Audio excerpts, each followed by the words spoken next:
What is going on, guys? So today I'm going to talk about basic training, and when you get to basic training, there's going to be these different leadership positions, and what should you do when you get thrown into one of these leadership positions.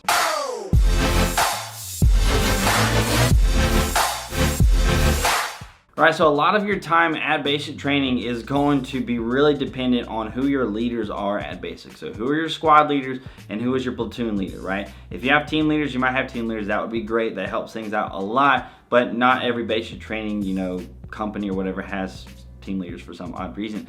But you get thrown into these leadership positions, what should you do? Because it's a whole different experience being a leader at basic training and then just not being a leader at basic training. There's two reasons why. Number one, if you are not in a leadership position, you just do what you're told, right? If you're in a leadership position, you have to make some decisions and things like that. The other thing is, if you're not in a leadership position, you're not gonna have that much contact with the drill sergeant. In a leadership position, you are, right? So squad leaders is not going to be so much, but if you are the platoon leader, the platoon guide, you are going to be the one talking to the drill sergeant. If you're squad leaders, you're going to have several different times when drill sergeants are going to be talking to you guys. They might call over the squad leaders. So you guys are going to be talking to the drill sergeants, whereas just the normal soldier just going through basic training, not in leadership position, is not going to be talking to the drill sergeant. They're not going to feel that pressure because there's definitely a lot more pressure being a leader. So when you become a leader, it's all relying on you, right? So drill sergeants are going to say, hey, PG, get your unit, or not get your unit, get your platoon to do and accomplish this task. And then you, as the PG, you need to try and, relay that information to your squad leaders. So in any position, right, you become a leader, one of the first things that you should do, if you don't know already, is remember people's names. If you don't know people's names, it's going to be difficult. If you know things about the person, that's going to make things even better. Establish some sort of relationship with them, because that's going to make it a little bit easier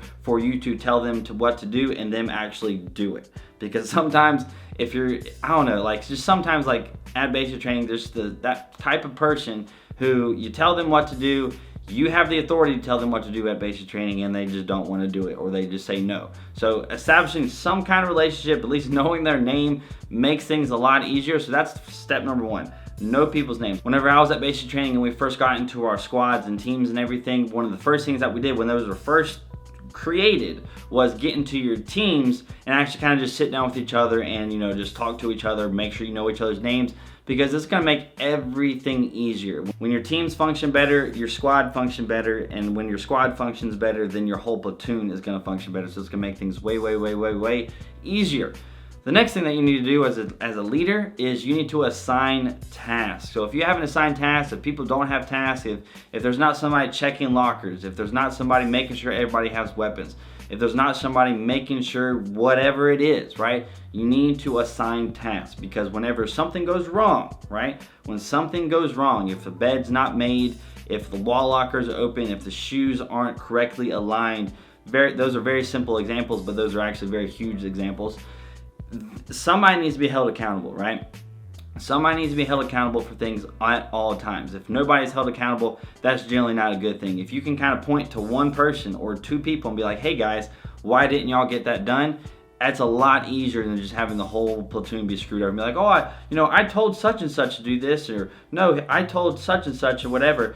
That's not how you want things to go. You want to assign tasks so you can hold people responsible. If somebody's not in a leadership position, then assign them a task. Hey, this group of 5 bunks, make sure all of their wall lockers are locked, make sure all of their boots and shoes are aligned, make sure that they don't have any weapons hanging from their bed or anything like that. Or you can assign somebody to do the first 2 tasks, and you can assign somebody to just make sure all the weapons, when the whole platoon goes downstairs, to make sure all of the weapons are out of the barracks. The next thing that you should do, which kind of sounds a little bit weird, is actually be a leader, right? So many people, and I saw it so many times, they get appointed as a leader at basic training and they just don't become a leader. That is a very fast way to, number one, get fired as a leader from your drill sergeants, and then simultaneously, or in different order, get everybody in trouble because you're just not being a leader. Don't be too scared. Just do your job. You are the squad leader. If you're not one of the first squad leaders, then it'll be a little bit easier for you because you're going to have the gist of things. You're going to have had the chance to see the previous squad leaders do their thing. But if you are the first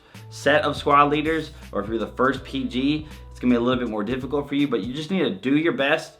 to just, you know, be an actual leader, because that is what is needed. You need to actually tell people what to do and figure out a way to actually get them to do it. Now there's two other little tips I have for you guys when you get appointed as a leader, and that's kind of how you should go about things for your first little bit. You know, hopefully you will kind of get the gist of things, but one of the things that you don't need to do is you don't need to listen to everybody, right? It becomes a little bit, you know, crazy whenever you're trying to get the advice of every single person. You're trying to please everybody in the platoon, because not everybody in the platoon is going to be wanting to do the same thing. And if you decide to do one thing, you're going to piss some other people off. If you decide to do that thing, you're going to piss some other people off. So, you know, just don't get too caught up in the whole platoon telling you what to do. You are the leader. Make the decision on what you think is best to do. Obviously take into account what the platoon is saying, but like if they're all saying different things, don't stress out too much about it, just to kind of make your decision. And that goes into the other thing, and that is just make a decision. A lot of leaders, when you get appointed as leader, you're kind of going to be just thrown into it, and drill sergeant's gonna be like, hey, what do we need to do? What do we need to do? What do we need to do? What do we need to do? What do we need to do? And you're just kind of sitting there kind of freaking out. Make a decision. It's gonna make things way better. Even if it's the wrong decision, a decision is better than no decision. The next little tip for you guys at basic training, whenever you get thrown into this, drill sergeants a lot of times they're going to at least tell the PG, and the PG is going to tell the squad leaders what you guys need to do as leaders at basic. Drill sergeant's going to say, hey, at 0700 or at 1400, they're going to tell you a time that something needs to be done. What you need to be doing as a leader when you assume your position, you need to know this, is when you tell your platoon when it needs to be done, and this is kind of like a joke throughout the military as well, but it is completely true. You need to tell them it needs to be done before the time that it actually needs to be done. If something needs to be done at 1400, tell them it needs to be done at 1345, which is, if you didn't know, it's 1:45 p.m. So things like that, those are just, that's like a really important thing, because if you tell them 1400, they're going to be ready at like 1400, 1401, which would be really stupid. But if you tell them 1345, and let's say they're 5 minutes late on that time, then 1350 is still 10 minutes early as far as whenever drill sergeants wanted it to actually be done. So drill sergeants, they're going to tell you a time as a leader. Make sure, number one, that your platoon, your squad is done, is ready to go, is in formation, has all their gear, all that stuff prior to that actual hit time. Because again, it needs to be prior to. If a drill sergeant says 1400, it needs to be done before 1400. Y'all don't all need to be lining up and ready at 1400. It needs to be before that. And then the last thing that I want to talk about, which is really important, which is insanely important, which is really important, guys, that you should do as a squad leader particularly, and also a team leader if you have team leaders, is just getting your accountability ASAP at all times. You need to be first in formation so that you can get accountability, and then you need to make sure that your squad has water, they have the gear that they need, and everybody's there, right? So in the Army, you call these PCCs and PCIs, pre-combat checks and pre-combat inspections.